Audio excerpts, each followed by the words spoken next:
ಆತ ಮಾಡಿದ್ದಲ್ಲ ಅನ್ನೋದಕ್ಕೆ ಆಯ್ತು. ಒಂದು ಪ್ರಶ್ನೆ ಉತ್ತರ ಕೊಡಿ. ಸಂತೋಷ್ ರಾವ್ಗೆ ಜಾಮೀನು ಕೊಡಿಸಿದವ್ರು ಯಾರು? ಒಬ್ಬ ವ್ಯಕ್ತಿ ತಾನೇ ಅಂತ 3.5 ಲಕ್ಷ ರೂಪಾಯಿ ಖರ್ಚು ಮಾಡಿದ್ದೀನಿ ಅಂತೇಳಿ ಹೇಳಿ ಒಪ್ಕೊಂಡಿದ್ದಾನೆ ಮೀಡಿಯಾದಲ್ಲಿ. ಹಂಗಿದ್ರೆ ಒಬ್ಬ ಅತ್ಯಾಚಾರಿ ಅಂತೇಳಿ COD CBI ಹೇಳಿದ ವ್ಯಕ್ತಿಗೆ ಜಾಮೀನು ಕೊಡಿಸಿ ಬಿಡಿಸ್ಕೊಂಡು ಬರುವ ದರ್ದ್ ಏನಿತ್ತು ಇವ್ರಿಗೆ? ಇವರು ಹೋರಾಟ ಮಾಡಿದ್ರಲ್ಲ, ಇವರು ಹೋರಾಟ ಮಾಡುವಾಗ ಪ್ರತಿ ಒಂದು ಸಭೆಯಲ್ಲೂ ಹೇಳಿದಂಥ ಸುಳ್ಳುಗಳನ್ನು ನಾವು ಸುಳ್ಳು ಅಂತೇಳಿ ನಿರೂಪಿಸಿದ್ರು ಕೂಡ ನೆಕ್ಸ್ಟ್ ಅದ್ರ ಬಗ್ಗೆ ರಿಯಾಕ್ಷನ್ ಯಾಕೆ ಮಾಡಿಲ್ಲ? ವಾರಿಜ ಪೂಜಾರ್ತಿಯನ್ನು ವಾರಿಜ ಆಚಾರ್ತಿ ಅಂತ ಯಾಕೆ ಹೇಳಿದ್ರು? ದನಿಗಳ ಮನೆಯ ಫಾರ್ಮ್ ಹೌಸಲ್ಲಿ ವಾರಿಜ ಆಚಾರ್ತಿ ಹೆಣ ತೇಲ್ತಿತ್ತು ಅಂತ ಹೇಳಿದ್ರು. ವಾರಿಜ ಆಚಾರ್ತಿ ಮನೆಯಲ್ಲಿ ಬಾವಿಗೆ ಅವನ್ನ ದೂಡಿ ಕೊಲ್ಲಲಾಗಿತ್ತು ಅಂತ ಹೇಳ್ತಾರೆ. ವಾರಿಜ ಆಚಾರ್ತಿ ನೋಡಿದಾರೆ ಅಂತ ಹೇಳ್ತಾರೆ. ಪರಿಮಳ ಟೀಚರ್ ನೋಡಿದಾರೆ ಅಂತ ಹೇಳ್ತಾರೆ. ಇದೆಲ್ಲವನ್ನ ಸುಳ್ಳು ಅಂತೇಳಿ ಸಾಬೀತು ಮಾಡಿದ್ಮೇಲೆ ಈಗ ಯಾಕೆ ಅದನ್ನ ಮಾತಾಡ್ತಾ ಇಲ್ಲ? ಯಾಕೆ? ಫಾರ್ಮ್ ಹೌಸ್ ಅಲ್ಲಿ ನನಗೆ ಉತ್ತರ ಬೇಕೀಗ. ಹಸಿವು ಅಮ್ಮ ಅಂತೇಳಿ ಮಗು ಕೂಗತ್ತೆ, ಊಟ ತಗೊಂಡೋಗಿ ಕೊಡ್ತಾರೆ. ರೇಪ್ ಮಾಡ್ಲಿಕ್ಕೆ ಕರ್ಕೊಂಡು ಹೋದ ಹೆಣ್ಣು ಮಗುವನ್ನ ಯಾರಾದ್ರೂ ಬಿರಿಯಾನಿ ತಗೊಂಡೋಗಿ ಕೊಟ್ರೆ ಊಟ ಮಾಡ್ತಾಳ ಅವಳು? ಹಾಗಿದ್ರೆ ಫಾರ್ಮ್ ಹೌಸಲ್ಲಿ ರೇಪ್ ಆಗಿದ್ದು ಅಂತೇಳಿ ಇವ್ರು ಹೇಳೋದಲ್ವಾ? ಹಾಗಿದ್ರೆ ಮೆಡಿಕಲ್ ಎವಿಡೆನ್ಸು, ಸ್ಟ್ರಗಲ್ ಮಾರ್ಕ್ ಇದೆ, ಆಂಟಮಾಲಜಿ ರಿಪೋರ್ಟ್ ಇದೆ, ಈ ಸೈಕಿಯಾಟ್ರಿಸ್ಟ್ ಬಂದು ಹೇಳ್ತಾರೆ, ನಿಮ್ಮ ಯಾರು ಫಾರೆನ್ಸಿಕ್ ಮೆಡಿಸಿನ್ ಅವ್ರು ಹೇಳ್ತಾರೆ ಇದೇ ಜಾಗದಲ್ಲಿ ಆಗಿರುವಂಥದ್ದು, ಅಲ್ಲಿ ಹಾಕಿದಂಥ ಮಡ್ಡನ್ನ ಟೆಸ್ಟ್ ಮಾಡಿದ್ದಾರೆ, ಅದು ಅದೇ ಜಾಗದ ಅಂತೇಳಿ ಸಾಬೀತಾಗಿದೆ. ಇವ್ರಿಗೆ ಏನ್ ಹೇಳ್ತಾರೆ ಅದ್ರ ಬಗ್ಗೆ? ಆತನ ಫಿಸಿಕ್ ಅನ್ನ ಗಮನಿಸಿದಾಗ ಆತ ಒಬ್ಬನೇ ಹೆಣ್ಣು ಮಗಳನ್ನ ರೇಪ್ ಮಾಡಿ ಕೊಲೆ ಮಾಡಿರ್ಲಿಕ್ಕೆ ಸಾಧ್ಯ ಇಲ್ಲ. ನಾನು 1,000 ಉದಾಹರಣೆ ಕೊಡ್ತೀನಿ, 1,000 ಉದಾಹರಣೆ ಕೊಡ್ತೀನಿ. ಒಬ್ಬನೇ ವ್ಯಕ್ತಿ ರೇಪ್ ಮಾಡಿರುವಂತದ್ದು. ನೋಡಿ, ನಿಮ್ಗೊಂದು ಉದಾಹರಣೆ ಹೇಳ್ತೀನಿ. ಹೇಳಿ ಸರ್. ಈಗ ಅತ್ಯಾಚಾರ ಅವನೇ ಮಾಡಿದ್ದಾನೆ ಅಲ್ಲ, 3 ಜನ ಮಾಡಿರ್ಬೋದು ಅಂತೇಳಿ ಕೋರ್ಟಲ್ಲೇ ಕೇಳಿದಾಗ ಆ ಸಾಧ್ಯತೆ ಇಲ್ಲ ಅಂತಲೇ ಹೇಳಿದ್ದಾರೆ. ಈಗ ಮೆಡಿಕಲ್ ಎವಿಡೆನ್ಸ್ ತಗೊಂಡ್ರೆ ಸೈಕಿಯಾಟ್ರಿಸ್ಟ್ ಎದುರುಗಡೆ ಸಂತೋಷ್ ಅದನ್ನ ಕ್ಲಿಯರ್ ಆಗಿ ಒಪ್ಕೊಂಡಿದ್ದಾನೆ. ನಾನು ಅಲ್ಲಿಂದ ಹೊತ್ಕೊಂಡು ಹೋಗಿದ್ದು, ಅಲ್ಲಿ ವಾಚ್ಮ್ಯಾನ್ ಇರಲಿಲ್ಲ, ಅದು ಟರ್ನಿಂಗ್ ಅಲ್ಲಿ ಇದೆ, ಅಲ್ಲಿ ಆ ನೀರನ್ನು ದಾಟಿ ಹೋಗಿದ್ದೀನಿ, ಇದೆಲ್ಲ ಸಂತೋಷವೇ ಹೇಳಿರುವಂಥದ್ದು. ಆಮೇಲೆ ಪೊಲೀಸ್ ಕಸ್ಟಡಿಯಲ್ಲಿರುವಾಗ ನಾನು ಎಲ್ಲ ವೈಜ್ಞಾನಿಕ ತನಿಖೆಗೆ ಒಪ್ತೀನಿ ಅಂತ ಹೇಳುವ ಸಂತೋಷ್ ರಾವ್ ಪ್ರಿಸನ್ನಿಗೆ ಹೋದ ನಂತರ ತನ್ನ ವಕೀಲರ ಮಾಹಿತಿಯ ಮೂಲಕ ಹಸ್ತಾಕ್ಷರದಲ್ಲಿ ಬರೆದು ಕೊಡ್ತಾನೆ, ನಾನು ಬ್ರೈನ್ ಮ್ಯಾಪಿಂಗಿಗೆ ಒಪ್ಪೋದಿಲ್ಲ ಅಂತ. ಈ ಹೋರಾಟಗಾರರು ನಾಳೆ ಇವರು ಒಪ್ಪಿಸ್ಲಿ, ನಾಳೆ ಅವನನ್ನು ಬ್ರೈನ್ ಮ್ಯಾಪಿಂಗ್ ಮಾಡಲಿ. ಇವತ್ತು ಕೂಡ ನಾನು ಹಿರಿಯ ಅಧಿಕಾರಿಗಳ ಹತ್ರ ಮಾತಾಡಿದ್ದೀನಿ, ನಾಳೆ ಸಂತೋಷ್ ರಾವ್ನ ಬ್ರೈನ್ ಮ್ಯಾಪಿಂಗ್ ಮಾಡಿಸ್ಲಿ ಇವ್ರು ತಾಕತ್ತಿದ್ರೆ. ಇಲ್ಲಿ ಬರೋ ಕೆಲವು ಹೋರಾಟಗಾರರಲ್ಲಿ ಜಸ್ಟಿಸ್ ಫಾರ್ ಸೌಜನ್ಯ ಇಲ್ಲ, ಟಾರ್ಗೆಟ್ ಧರ್ಮಸ್ಥಳ ಇಷ್ಟೇ. ಅವ್ರ ಟಾರ್ಗೆಟ್ ಧರ್ಮಸ್ಥಳ ಮಾಡಿದ್ರೆ ಆ ಜಾಗನ ಅಲ್ಲಿನ ವಹಿವಾಟುಗಳನ್ನು ವಹಿಸ್ಕೋಬಹುದು ಅನ್ನೋ ಒಂದು ಹುನ್ನಾರ ಇದೆ. ಬಿಟ್ರೆ ಮೇಡಮ್, ಈಗ ತಿಮ್ಮರೊಡ್ಡಿ ಅವರು ಮಾಡಿದ್ದಾರೆ. ತಿಮ್ಮರೊಡ್ಡಿ ಅವರು ಕುತ್ಕೊಳ್ತಾರ ಧರ್ಮಸ್ಥಳದಲ್ಲಿ? ಅವ್ರ ಕಡೆಯವರು ಒಬ್ರನ್ನ ಕೂರಿಸಿ. ಮೇಡಮ್, ಇವಾಗಲೇ ಗೊತ್ತಾಗಿದೆ ನಿಮಗೆ, ನನ್ನ ಪ್ರಶ್ನೆಗೆ ಉತ್ತರ ಬಂದಿಲ್ಲ. ಇವರು ಧರ್ಮಸ್ಥಳ ಆಡಳಿತ ವ್ಯವಸ್ಥೆ ಏನ್ ಮಾಡ್ತಿದೆ ಅಂತ ಕೇಳಿದ್ರು. ಇವಾಗ ಅಲ್ಲಲ್ಲ ಕೇಳಿದ್ರು, ಇದೇ ಮೀಡಿಯಾದಲ್ಲಿ ಕೇಳಿದ್ದಾರೆ. ಈಗ ನನ್ನ ಪ್ರಶ್ನೆಗೆ ಉತ್ತರ ಕೊಡಬೇಕು. ಈಗ ಪೂಜ್ಯರು CBIಗೆ ಒಪ್ಪಿಸಿದ್ದಾರೆ, CODಗೆ ಒಪ್ಪಿಸಿದ್ದಾರೆ, ಒಪ್ಪಿಸಿ ಅಂತ ಅವರು ತನಿಖೆ ಒಪ್ಪಿಸಿ ಅಂತ ಎಲ್ಲದೂ ಇದು ಕೊಟ್ಟಿದ್ದಾರೆ. ಮತ್ತೆ ಯಾವುದೇ ತನಿಖೆಗೂ ನಾವು ಸಿದ್ಧ ಇದ್ದೆ ಅಂತ ಹೇಳಿದ್ದಾರೆ. ಆದ್ರೂ ಇನ್ನು ಧರ್ಮಸ್ಥಳ ಏನ್ ಮಾಡ್ಬೇಕಿತ್ತು? ಧರ್ಮಸ್ಥಳ ವ್ಯವಸ್ಥೆ ಏನ್ ಮಾಡ್ಬೇಕಿತ್ತು? ಧರ್ಮಸ್ಥಳದವ್ರು ಇನ್ನೇನ್ ಮಾಡ್ಬೇಕಿತ್ತು ಸರ್? ಸಿಂಪಲ್, ಧರ್ಮಸ್ಥಳದವ್ರು ಇನ್ನೇನ್ ಮಾಡ್ಬೇಕಿತ್ತು? ಮೇಡಮ್, ಈಗೂನು SITಗೆ ಯಾವುದೇ ಪ್ರೆಷರ್ ಕೊಡದೆ ಸಿದ್ದರಾಮಯ್ಯ ಮುಖಾಂತರ ಅಲ್ಲ, ಇದು ಆಗಬಾರ್ದು ಅಂತ ಕೇಳ್ತಾ ಇದ್ದೀನಿ ನಾನು, ಆಗಬಾರ್ದು ಅಂತ ಕೇಳ್ತಾ ಇದ್ದೀನಿ. ಧರ್ಮಸ್ಥಳದವ್ರು ಪ್ರೆಷರ್ ಖಂಡಿತ ಮೇಡಮ್ ಕೊಡ್ತಿದ್ದಾರೆ. ಪ್ರೆಷರ್ ಹೆಂಗ್ ಕೊಡ್ತಿದ್ದಾರೆ ಅಂದ್ರೆ, ಆದ್ರೆ CBI ಅಲ್ಲಿ ಇರೋಂತ ಒಬ್ಬ SIT ಅಲ್ಲಿ ಇರೋಂತ ಒಬ್ಬ ಪೊಲೀಸ್ ಅಧಿಕಾರಿನೇ ಭೀಮನಿಗೆ ಎದುರಿಸಿದ ಉದಾಹರಣೆ ನಾವು ನೋಡ್ಬೋದು. ಹೇಳ್ತಿದ್ದಾರೆ ಒಬ್ಬ ಪೊಲೀಸ್ ಅಧಿಕಾರಿನೇ ಇರೋದು. ಈಗ ಈ ರಾಜ್ಯದ ಮುಖ್ಯಮಂತ್ರಿಗಳು ಗೃಹ ಮಂತ್ರಿಗಳು, ಕಾನೂನು ಮತ್ತು ಸುವ್ಯವಸ್ಥೆಗೆ ರೆಪ್ರೆಸೆಂಟೇಟಿವ್ಸ್ ಅವರು.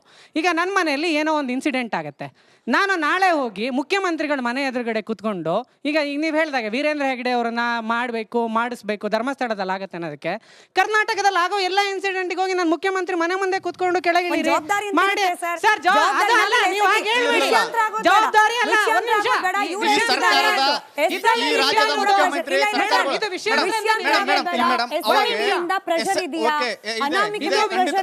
ಖಂಡಿತ ಇದೆ ಇದು ಇದೆ, ಒತ್ತಡ ಇದೆ. ಇನ್ನೊಂದು ಏನಂದ್ರೆ, ಇವತ್ತಿನವರೆಗೂ ಆ ಏನು ದೇವಸ್ಥಾನ ಇದೆಯಲ್ಲ, ಇವತ್ತಿನವರೆಗೂ ಮುಜರಾ ಇಲಾಖೆ ಸಂಬಂಧನೇ ಇಲ್ಲ. ನೆಕ್ಸ್ಟ್ ಸೆಂಟೆನ್ಸ್ ಹೋಗೋಕ್ ಮುಂಚೆ ಇಲ್ಲಿ ಬೇಕಾಗಿರೋದು ಹೆಣ್ಮಕ್ಳಿಗೆ ನ್ಯಾಯನ ಅಥವಾ ಧರ್ಮಸ್ಥಳವನ್ನ ಮುಜರಾ ಇಲಾಖೆ? ಪ್ರಶ್ನೆ ಕೇಳಿಸ್ಕೊಳ್ಳಿ ಸರ್, ಸ್ಪಷ್ಟವಾಗಿ ಹೇಳಿ, ಇಲ್ಲಿ ಸೌಜನ್ಯ ತರದ ಹೆಣ್ಮಕ್ಳಿಗೆ ನ್ಯಾಯ ಬೇಕಾ ಅಥವಾ ಧರ್ಮಸ್ಥಳ ದೇವಸ್ಥಾನವನ್ನ ಮುಜರಾ ಇಲಾಖೆಗೆ ಸೇರಿಸಬೇಕಾ? ಸೌಜನ್ಯ ಅಂತ ನ್ಯಾಯ ಬೇಕಾಗಿದ್ದು, ಸೌಜನ್ಯ ನ್ಯಾಯ ಬೇಕಾಗಿರೋದು ಅಂದ್ರೆ ತರದ ಮುಜರಾಯಿ ಇಲಾಖೆ ಪ್ರಭಾವಿಗಳು ಸೇರ್ಸಿದ್ರೆ ಬರುತ್ತಾ? ಬರಲ್ಲ ಅದಕ್ಕೆ ಅಂದ್ರೆ ಈ ತರದ ಬರ್ಲೇಬಾರ್ದು. ಪ್ರಭಾವಿಗಳು ಅಲ್ಲಿದ್ದಾರೆ ಮೇಡಮ್. ಅಯ್ಯೋ ದೇವ್ರೇ. ಅತಿ ಹೆಚ್ಚಾಗಿ ಸಾವಲ್ಲಿ ಯಾಕೆ ಆಗ್ತಿದೆ ಮತ್ತೆ ಅಲ್ಲಿ ಕಾಡು ಪ್ರದೇಶದಲ್ಲಿ ಯಾಕೆ ಇವತ್ತು ಮಣ್ಣು ಮಾಡ್ತಿದ್ದಾರೆ? ಸ್ಮಿತಾ ಮೇಡಮ್, ಪಂಚಾಯತಿ ಒಂದ್ ನಿಮಿಷ, ಒಂದ್ ನಿಮಿಷ.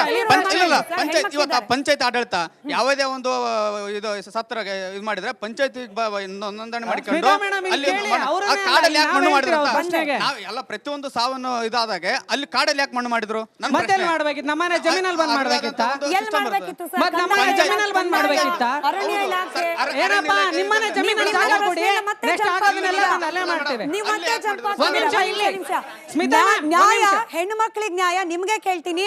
ಈಗ ಸೌಜನ್ಯ ತರದ ಹೆಣ್ಣು ಮಕ್ಕಳಿಗೆ ನ್ಯಾಯ ಸಿಗಬೇಕು ಅಂದ್ರೆ ಧರ್ಮಸ್ಥಳ ದೇವಸ್ಥಾನ ಮುಜರಾಯಿ ಇಲಾಖೆಗೆ ಹೋಗ್ಬೇಕು, ಹೌದಾ? ಇಲ್ಲ, ಈಗ ಇವ್ರ ಬಾಯಿಂದಲೇ ಉತ್ತರ ಬಂತು. ಈಗ ನನಗೆ ಹೇಳಿದೆ ಇದೊಂದು ಪ್ಯಾಟ್ರನ್. ಇವರು ಈಗ ಜನ ಹೆಂಗೆ ಅಬ್ಸರ್ವ್ ಮಾಡ್ತಾರೆ, ಈಗ ಭೀಮಾ ಬಂದು ಸಿಂಪತಿ ಕ್ರಿಯೇಟ್ ಮಾಡ್ತಾ ಇದ್ದಾನೆ, ನನಗೆ SIT ಒಳಗಡೆ ಪ್ರೆಷರ್ ಆಗ್ತಿದೆ ಅಂತ. ಇನ್ನೊಂದು ಸ್ವಲ್ಪ ದಿನ ಹೋದ್ಮೇಲೆ ಈಗ ಇವರೇ ಹೇಳಿರುವಂತದ್ದು ಇದು SITನೇ ಸುಳ್ಳು ಅಂತ ಹೇಳ್ತಾರೆ. ಈಗ ಒಂದ್ ನಿಮಿಷ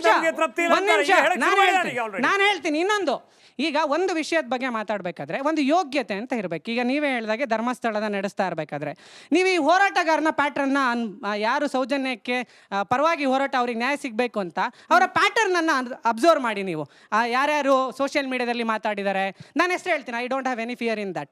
ಜಗದೀಶ್ ಇರ್ಬೋದು, ಸಂಧ್ಯಾ ಪವಿತ್ರ ನಾಗರಾಜ್ ಇರ್ಬೋದು, ಗಿರೀಶ್ ಮಟ್ಟಣ್ಣನವ್ ಇರ್ಬೋದು, ಮಹೇಶ್ ಶೆಟ್ಟಿ ತಿಮರೋಡಿ ಇರ್ಬೋದು, ಸೋಕಾಳ್ ಸಮೀರ್ ಇರ್ಬೋದು. ಈಗ ಯಾವ ಸಮೀರು ಪೂರಾ ಜನ ಜೈಲಿಗೆ ಹೋಗಿ ಬಂದವರೇ ಇರೋದಲ್ಲಿ. ಅಷ್ಟೇ, ನೀವು ಆ ಪ್ಯಾಟರ್ನ್ ಬಗ್ಗೆ ಯಾಕೆ ಮಾತಾಡಲ್ಲ? ಸೋಮನಾಥ್ ನಾಯ್ಕು ಜೈಲಿಂದ ಬಂದವರು, ಮಹೇಶ್ ಶೆಟ್ಟಿ ತಿಮರೋಡಿ ಜೈಲಿಂದ ಬಂದವರು, ಗಿರೀಶ್ ಮಟ್ಟಣ್ಣನವರು ಜೈಲಿಂದ ಬಂದವರು, ಪವಿತ್ರ ನಾಗರಾಜ್ ಜೈಲಿಂದ ಬಂದವರು, ಜಗದೀಶು ಜೈಲಿಂದ ಬಂದವರು, ಜೈಲಿಂದ ಬಂದವರೇ ಹೋರಾಟ ಮಾಡ್ತಾ ಇದ್ದಾರೆ. ನೋಡಿ ಸರ್, ದುರಂತ ನೋಡಿ, ಜೈಲಿಂದ ಬಂದವರಿಗೆ ರಾಜ್ಯದ ಆಡಳಿತ ಕೊಟ್ಟಿದ್ದೀವಿ ನಾವು. ಪ್ರಶ್ನೆ ಅಷ್ಟೇ. ಒಂದ್ ನಿಮಿಷ